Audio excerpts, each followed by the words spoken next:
नमस्कार साथियों, आज हम प्रतियोगिता सारांश पर आधारित जो पिछले वर्षों में आए हुए प्रश्नों का अध्ययन करेंगे, जो कि हमारे एग्ज़ाम में आए के लिए बहुत इम्पोर्टेंट है। पिछले कड़ी में हमने देखा था 50 क्वेश्चन तक। आज हम 51 से 100 प्रश्नों तक अध्ययन करेंगे।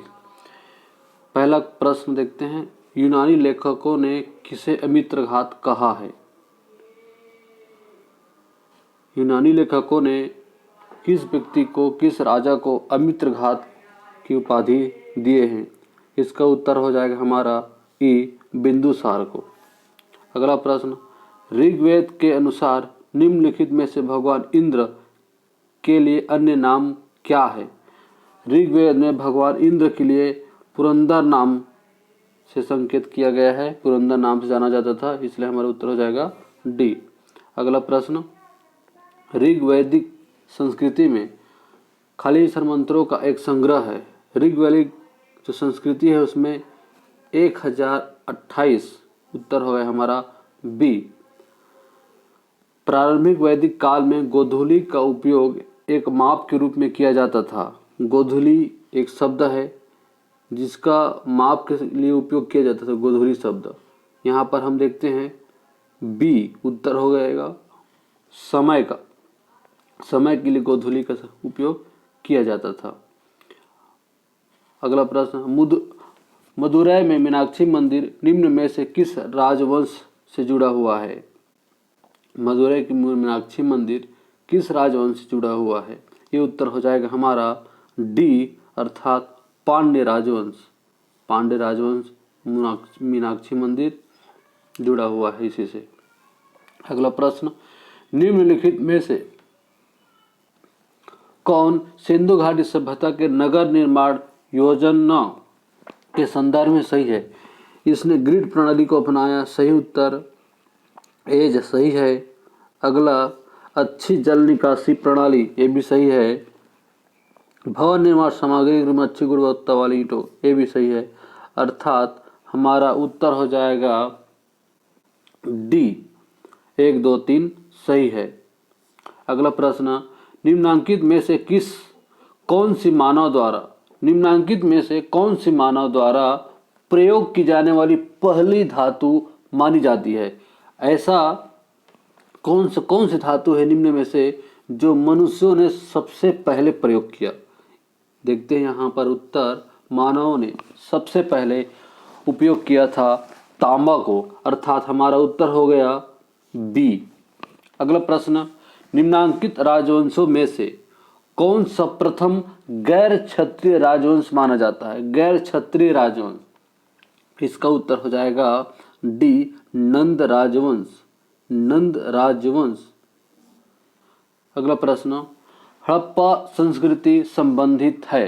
हड़प्पा संस्कृति निम्न में से किससे संबंधित है? देखते हैं, हमारा जो हड़प्पा संस्कृति से संबंधित है कांस्य युगीन संबंधी, क्योंकि यहाँ सबसे पहले कांस्य का उपयोग किया गया था, इसलिए से कांस्य युगीन संस्कृति के नाम से जाना जाता है। उत्तर है हमारा बी, कांस्य युग से। भगवान बुद्ध के पुत्र का नाम क्या था? भगवान बुद्ध जो कि बौद्ध संप्रदाय के उनके संस्थापक हैं, इनके पुत्र का क्या नाम है? इनके पुत्र का नाम था राहुल, अर्थात सी हमारा उत्तर है। अगला प्रश्न, अजंता की गुफा निम्नलिखित की कहानी दर्शाता है। अजंता की जो गुफा है निम्न में से किसकी कहानी को दर्शाता है? हम देख रहे हैं यहाँ पर उत्तर हो जाएगा बौद्ध धर्म, अर्थात ए। अगला प्रश्न, कोणार्क मंदिर का निर्माण किसके शासन काल में हुआ? कोणार्क मंदिर जो कि देखते हैं कि भारत के बहुत प्रसिद्ध मंदिर है दक्षिण भारत में, किसके शासन काल में, अर्थात उस समय राजा कौन थे, किसके संरक्षण में वो मंदिर का निर्माण किया गया? उत्तर है ए, नरसिंह देव प्रथम। बहुत महत्वपूर्ण प्रश्न, याद रखेंगे। कोणार्क मंदिर का निर्माण उस समय शासक थे नरसिंह देव प्रथम। अगला प्रश्न, मुद्रा राक्षस किसने लिखा है? मुद्रा राक्षस किसने लिखा है? यहाँ पर हम लेखक का नाम देखेंगे कि मुद्रा राक्षस को किसने लिखा है। उत्तर हो जाएगा बी विशाख दत्त। विशाख दत्त ने मुद्रा राक्षस नामक ग्रंथ की रचना किया है। अगला प्रश्न, दक्षिण भारत में चालुक्य वंश की स्थापना किसने की? दक्षिण भारत में चालुक्य वंश की स्थापना किसने की? उत्तर हो जाएगा डी अर्थात पुलकेशिन प्रथम। दक्षिण भारत जो कि चालुक्य वंश इसके संस्थापक है पुलकेशिन प्रथम। ये बहुत ही चर्चित राजा है दक्षिण भारत के, इसलिए याद रखेंगे पुलकेशिन प्रथम को। अगला प्रश्न, जैन धर्म की स्थापना किसने की? जैन धर्म की स्थापना किसने की? यहाँ पर कई बार हमें कन्फ्यूजन हो जाता है ऋषभदेव और महावीर स्वामी में। ऋषभदेव प्रथम जैन तीर्थंकर थे और महावीर स्वामी 24वां जैन तीर्थंकर थे। ये प्रथम और ये अंतिम। तो संस्थापक माना जाता है हमारा महावीर स्वामी को, अर्थात उत्तर हो जाएगा हमारा सी महावीर स्वामी। अगला प्रश्न, यहां पर हम देखेंगे अगला प्रश्नों को।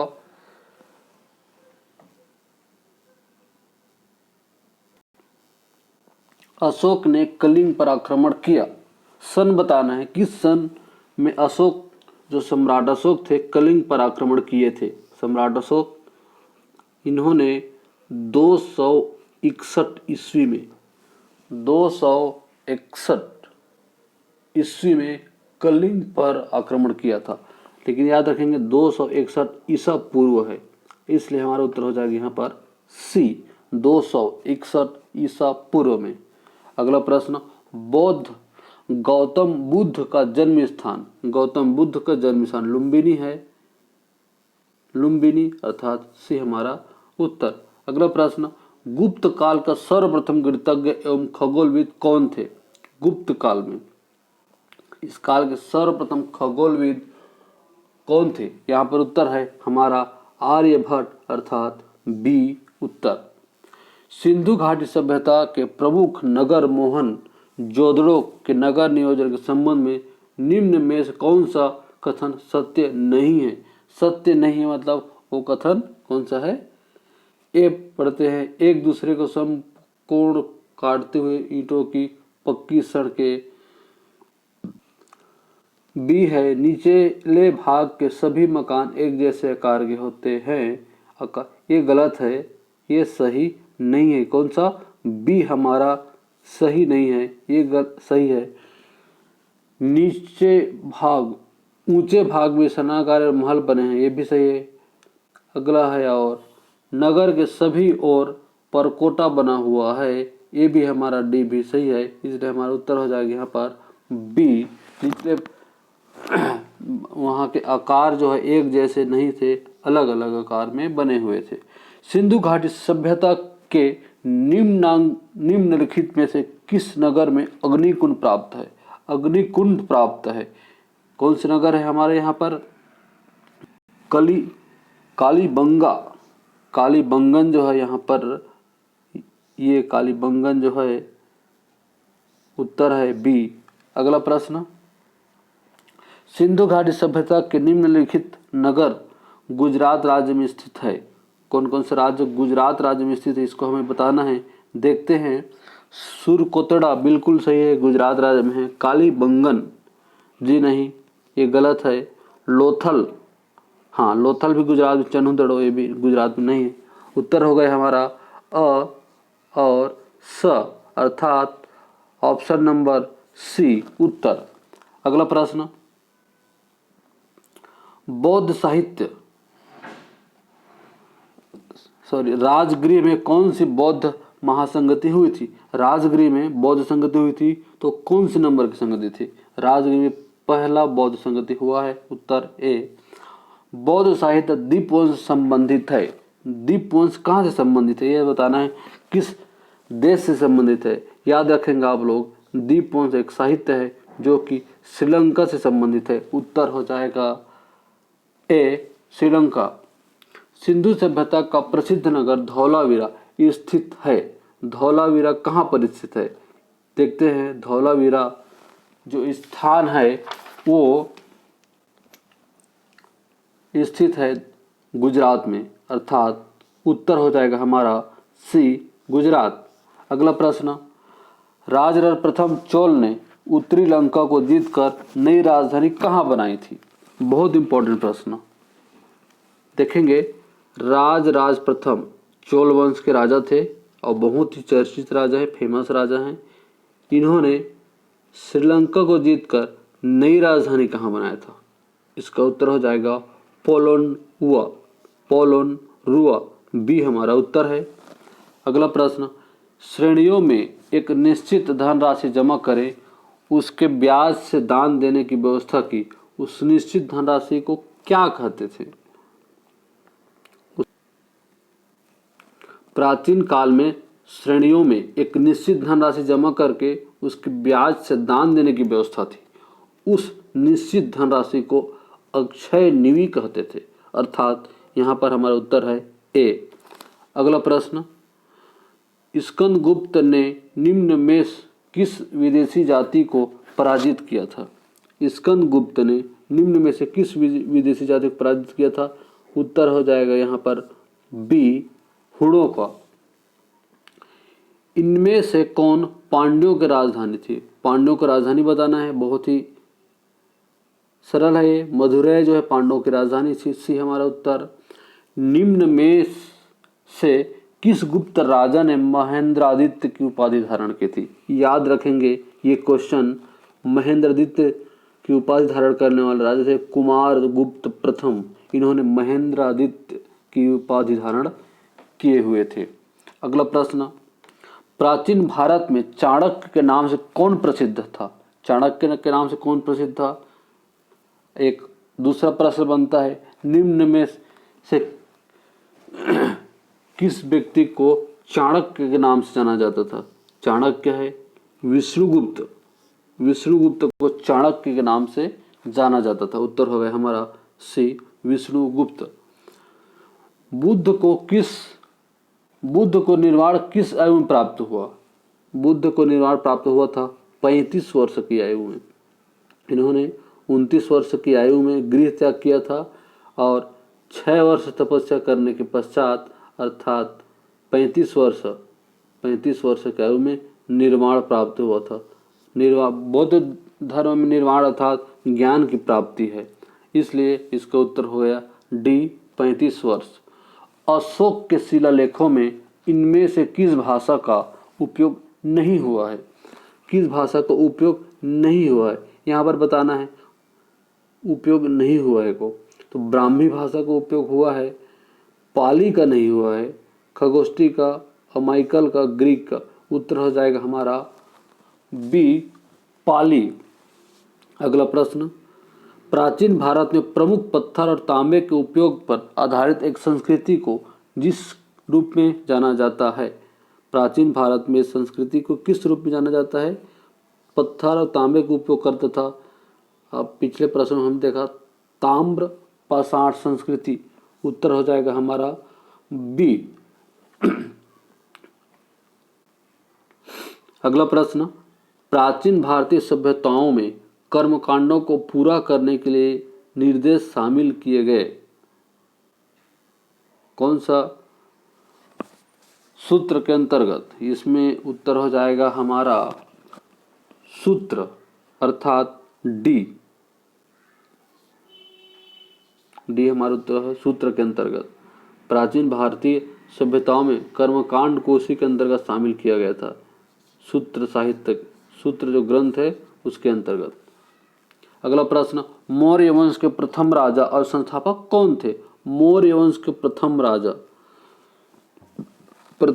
और संस्थापक, इसको मौर्य वंश के वास्तविक संस्थापक माना जाता है चंद्रगुप्त मौर्य को। उत्तर है ई। पैगंबर मोहम्मद पैदा हुए थे। पैगंबर मोहम्मद 570 ईस्वी में पैदा हुए थे। उत्तर हो गया हमारा सी।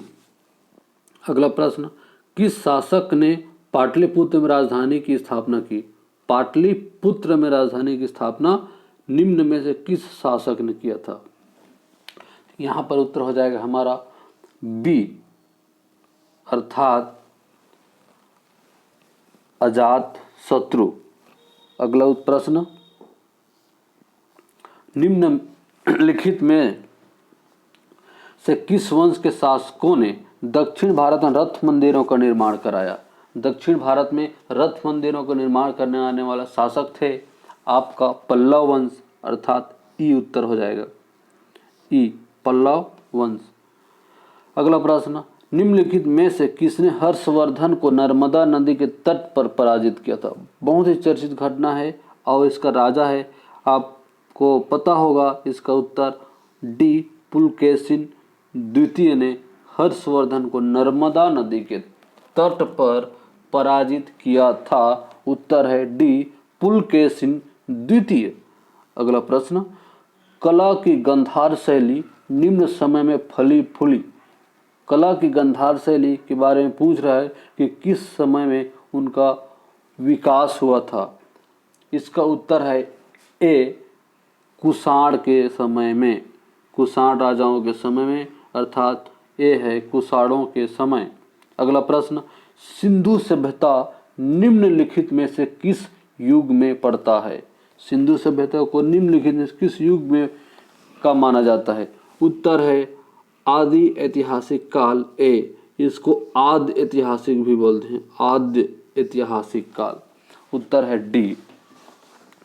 800 से 600 ईसा पूर्व का काल किस युग से जुड़ा हुआ है? 800 से 600 ईसा पूर्व काल जुड़ा हुआ है आपका सूत्र युग से। बी हमारा उत्तर हो जाएगा, बी। बोगाचकोई का महत्व इसलिए है कि, ऑप्शन देखते हैं, वहाँ जो अभिलेख प्राप्त हुए उन्हें वैदिक देवी देवताओं का वर्णन मिलता है। मध्य एशिया एवं तिब्बत के बीच एक महत्वपूर्ण व्यापारिक केंद्र माना जाता है। वेद के मूल ग्रंथ की रचना यहीं हुई। उपयुक्त में से कोई नहीं। इसका उत्तर हो जाएगा ए, मतलब जो अभिलेख प्राप्त हुए हैं उन्हें वैदिक देवताओं की, देवी एवं देवताओं का वर्णन मिलता है। ये हमारा उत्तर है। एशिया माइनर के बोगाचकोई में प्राचीन शिलालेख मिला है। इनमें वैदिक देवता इंद्र, वरुण, मित्र एवं नासत्य जैसे नामों का उल्लेख मिलता है, इसलिए हमारा उत्तर है ए। गायत्री मंत्र किस पुस्तक में मिलता है? गायत्री मंत्र बहुत ही सरल प्रश्न, यहाँ पर उत्तर हो गया हमारा सी ऋग्वेद। ऋग्वेद में गायत्री मंत्र का उल्लेख है। अगला प्रश्न, संगम युग में उरैयूर किस लिए विख्यात था? उरैयूर जो है याद रखेंगे कपास के लिए, कपास के व्यापार का महत्वपूर्ण केंद्र था संगम युग में, इसलिए उत्तर हो गया यहाँ पर बी। अगला प्रश्न, आजीवक संप्रदाय के संस्थापक कौन थे? आजीवक संप्रदाय याद रखेंगे इसको, आजीवक संप्रदाय के मखली गोसाल, आजीवक संप्रदाय के संस्थापक माना जाता है मखली गोसाल को। उत्तर डी। अगला प्रश्न, भागवत संप्रदाय के विकास में किसकी देन अत्यधिक थी?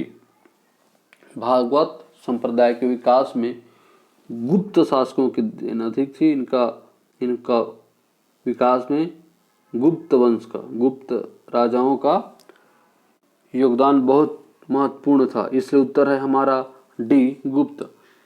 किस अभिलेख से यह साबित होता है कि चंद्रगुप्त का प्रभाव पश्चिम भारत तक फैला हुआ था? चंद्रगुप्त का प्रभाव पश्चिम भारत तक फैला हुआ था। उत्तर हो जाएगा सी रुद्रदमन का जूनागढ़ अभिलेख, याद रखेंगे सी उत्तर है। वह स्तंभ जिसमें अशोक ने स्वयं को मगध का सम्राट बताया था, किस स्तंभ में? मस्की का लघु स्तंभ, ये भी अशोक का ही है। रुक्मिणी देव स्तंभ और क्लीन स्तंभ अशोक का ही स्तंभ है, लेकिन इसमें किसने स्वयं को मगध का सम्राट बताया गया है? उत्तर है डी भब्रू स्तंभ। ये भब्रू स्तंभ में अशोक ने स्वयं को सम्राट बताया है। उत्तर हो गया डी। वह स्रोत जो प्राचीन भारत के व्यापारिक मार्गों पर मौन है। निम्नलिखित में कौन सा स्रोत है जो मौन है? उत्तर हो जाएगा यहाँ पर व्यापारिक मार्गों के संबंध में मौन है। उत्तर है बी, मिलिंद पन्हो। मिलिंद पन्हो बौद्ध धर्म से संबंधित ग्रंथ है, जबकि संगम साहित्य एवं जातक कहानियों में प्राचीन भारत के व्यापारिक मार्गों का भी उल्लेख है। तो यहाँ पर उत्तर है हमारा बी। आज का 50 प्रश्न पूरा हुआ। आगे की कड़ी में आगे के प्रश्नों को और भी हम देखेंगे, अध्ययन करेंगे।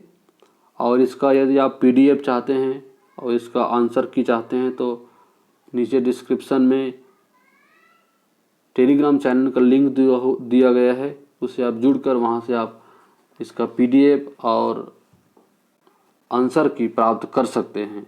हमारे साथ ऐसे ही क्वेश्चनों का अध्ययन करने के लिए बने रहें। इस चैनल को सब्सक्राइब कर लें। यदि हमारा काम पसंद आ रहा है तो लाइक करें और शेयर करें।